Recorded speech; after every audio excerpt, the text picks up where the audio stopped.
नमस्कार दोस्तों। आज हम कक्षा 10वीं गणित की एक सीरीज स्टार्ट कर रहे हैं। तो आइए शुरुआत करते हैं। कक्षा 10वीं गणित का पहला अध्याय है वास्तविक संख्याएं, जिसे अंग्रेजी में कहा जाता है रियल नंबर। तो वास्तविक संख्याओं को पढ़ने से पहले हम नंबर सिस्टम की कुछ बेसिक जानकारियाँ देख लेते हैं जो हम पहले की कक्षाओं में पढ़ चुके हैं। तो सबसे पहले हम देखते हैं प्राकृत संख्याएँ, जिन्हें अंग्रेजी में कहा जाता है नेचुरल नंबर्स।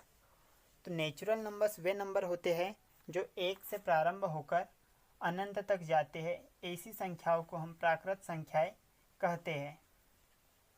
नेचुरल नंबर के समूह को हम n से दर्शाते हैं।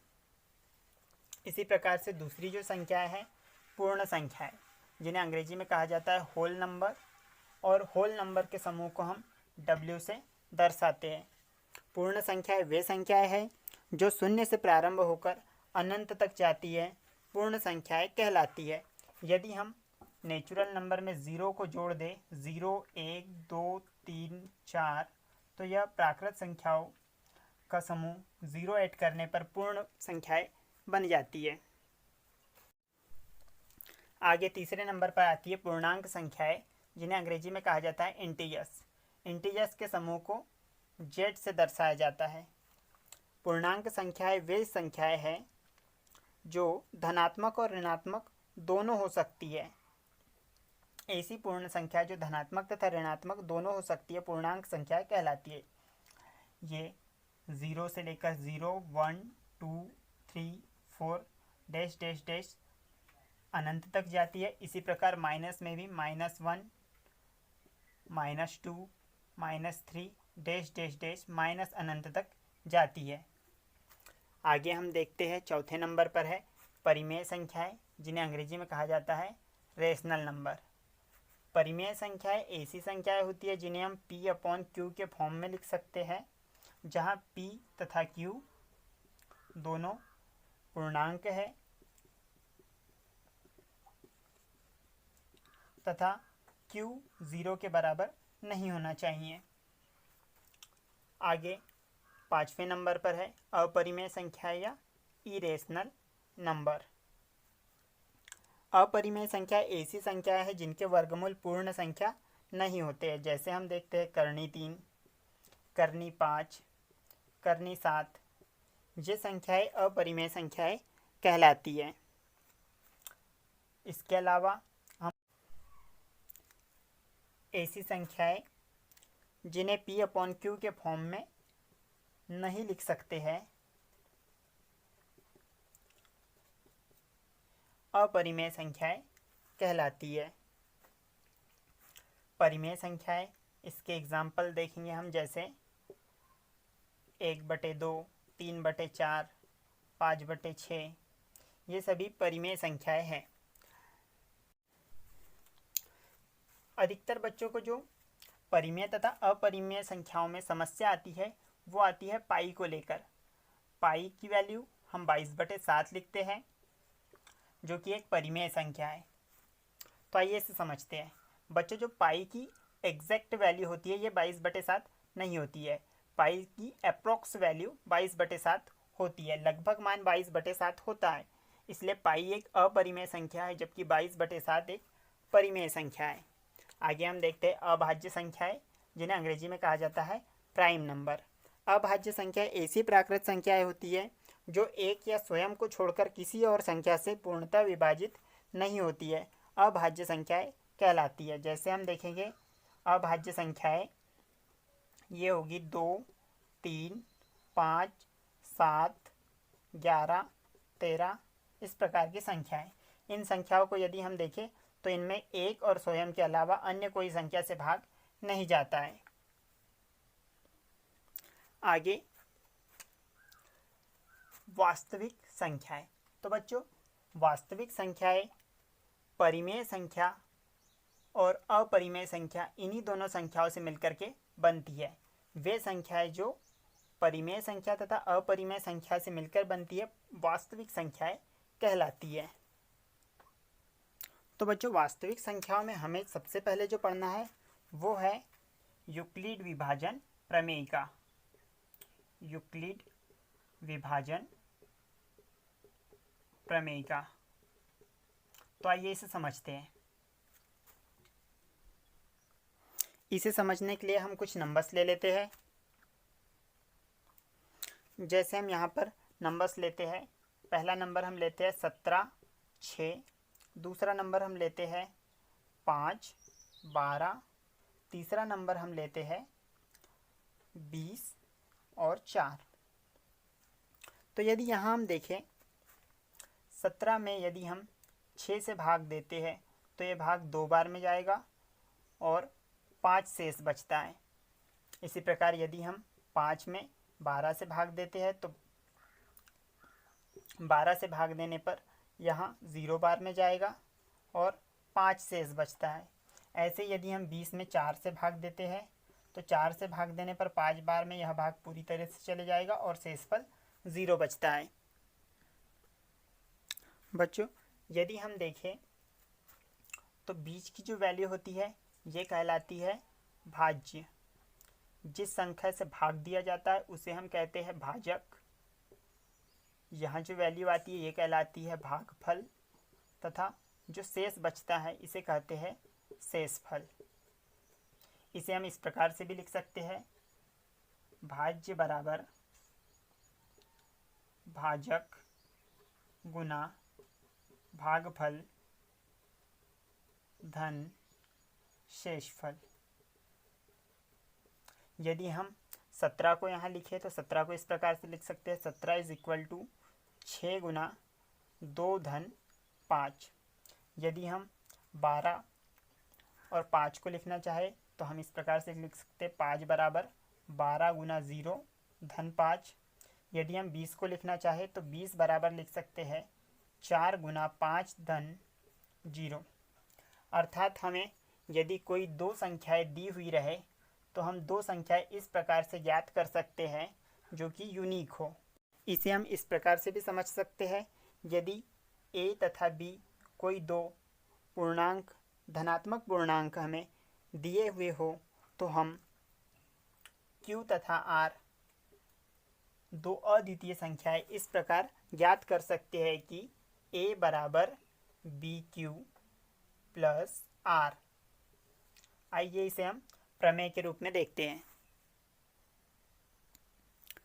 प्रमेय नंबर 1.1 यूक्लिड विभाजन प्रमेयिका। दो धनात्मक पूर्णांक a और b दिए रहने पर ऐसी अद्वितीय पूर्ण संख्याएं q तथा r विद्यमान है कि a बराबर bq प्लस r, जहां r 0 से बड़ा या बराबर होगा तथा b से छोटा है। इसे हम थोड़ा सा समझते हैं। जैसे हमें दो पूर्णांक 10 और 3 दिए हुए हैं तो यहाँ 10 को 3 से भाग देने पर हम देखते हैं कि 3 बार में भाग चले जाता है, यहाँ 9 और शेषफल बचेगा 1। तो यहाँ जो वैल्यू आएगी शेषफल की r की वैल्यू ये हमेशा b से छोटी होगी, क्योंकि यदि यहाँ पर 3 आता है या b के बराबर कोई संख्या आती है तो पूरी तरीके से भाग चले जाएगा और 0 आ जाएगा। इसीलिए r की जो वैल्यू होती है वो हमेशा b से छोटी होती है। r की वैल्यू b से छोटी होगी तथा 0 से हमेशा r की वैल्यू बड़ी या बराबर होती है।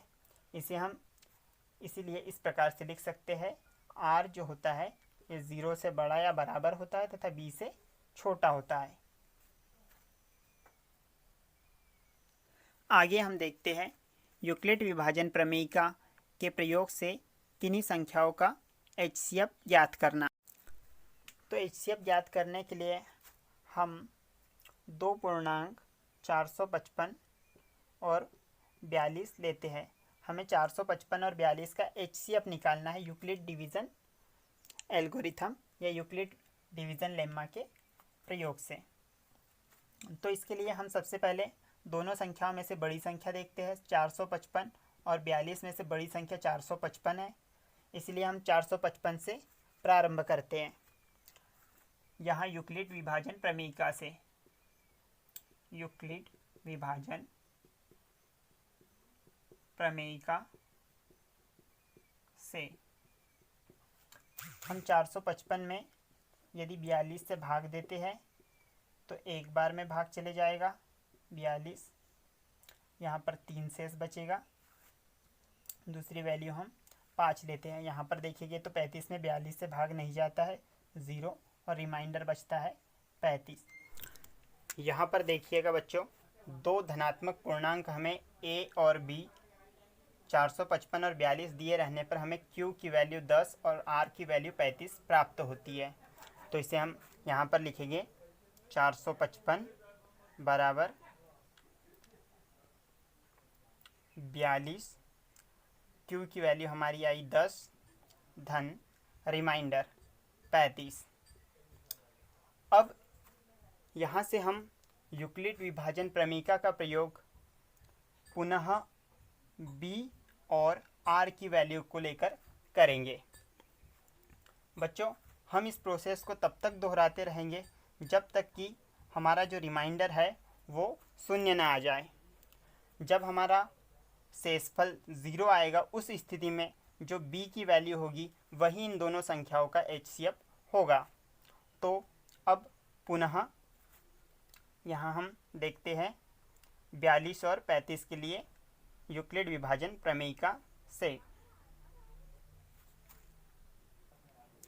तो यहाँ पर हम देखते हैं 42 को यदि हम 35 से भाग देते हैं तो एक बार में यह भाग जाएगा और जो रिमाइंडर आएगा वो होगा 7।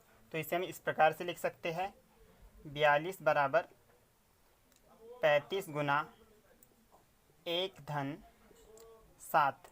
यहाँ पर भी बच्चों हम देखते हैं तो हमारी जो शेषफल की वैल्यू है वो 7 है। यहाँ पर भी हमारा शेषफल 0 नहीं आता है। तो इस स्थिति में पुनः हम शेषफल तथा भाजक को लेकर यह प्रक्रिया को फिर से दोहराते हैं। तो देखिए पुनः भाजक 35 और शेषफल 7 को लेकर यूक्लिड विभाजन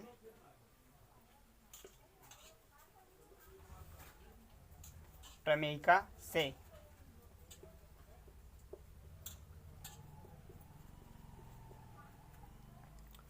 यहाँ पर हम देखते हैं 35, इसे यदि हम 7 से भाग देते हैं तो 5 बार में भाग पूरी तरह से चल जाएगा, शेषफल हमारा 0 आ जाएगा। इसे हम इस प्रकार से लिखेंगे 35 बराबर 7 गुना 5 धन 0। यहाँ हम देखते हैं कि हमारा शेषफल r इक्वल 0 आ गया है, इसलिए अब आगे हम कुछ नहीं करेंगे और इस स्थिति में जो भाजक है 7, यही इन दोनों संख्याओं 455 और 42 का HCF होगा। अतः यहाँ शेषफल 0 है, इसीलिए 455 और 42 का जो HCF है ये 7 होगा। तो बच्चों, इसी प्रकार हम यूक्लिड विभाजन प्रमेयिका की मदद से किसी भी संख्या का HCF ज्ञात करेंगे। एक बार फिर से इसे समझ लीजिए। कोई भी दो धनात्मक पूर्णांक यदि हमें दिए हैं तो हम यूक्लिड विभाजन प्रमेयिका से इस प्रकार से उसे लिख सकते हैं a बराबर बी क्यू प्लस आर। तो बच्चों, यहाँ पर r की वैल्यू जब तक 0 नहीं आती है तब तक हम यूक्लिड विभाजन प्रमेयिका का यूज़ करते जाएंगे। जब जिस स्थिति में r की वैल्यू 0 आ जाएगी वहाँ पर हम भाजक देखेंगे। जो भाजक होगा r इज इक्वल टू 0 आने पर वही भाजक उन दोनों संख्याओं का HCF होगा। बच्चों, यही है यूक्लिड विभाजन प्रमेयिका के द्वारा किसी भी संख्या का HCF ज्ञात करना। यदि हम बात करें यूक्लिड विभाजन प्रमेयिका तथा एल्गोरिथम, तो बच्चों जो प्रमेयिका है यह एक सिद्ध किया हुआ कथन होता है, जबकि एल्गोरिथम एक सुपरिभाषित चरणों की एक श्रृंखला होती है। यहाँ पर देखिए अलग अलग स्टेप्स में यह HCF ज्ञात किया है हमने, इसीलिए इसे हम यूक्लिड विभाजन एल्गोरिथम कहते हैं। बच्चों यदि हम बात करें यूक्लिड विभाजन प्रमेयिका और यूक्लिड विभाजन एल्गोरिथम की, तो ये परस्पर इतने अंतर्निहित है कि हम प्रायः यूक्लिड विभाजन प्रमेयिका को ही यूक्लिड विभाजन एल्गोरिथम कहते हैं। तो बच्चों आगे हम उदाहरण नंबर 1 को हल करेंगे।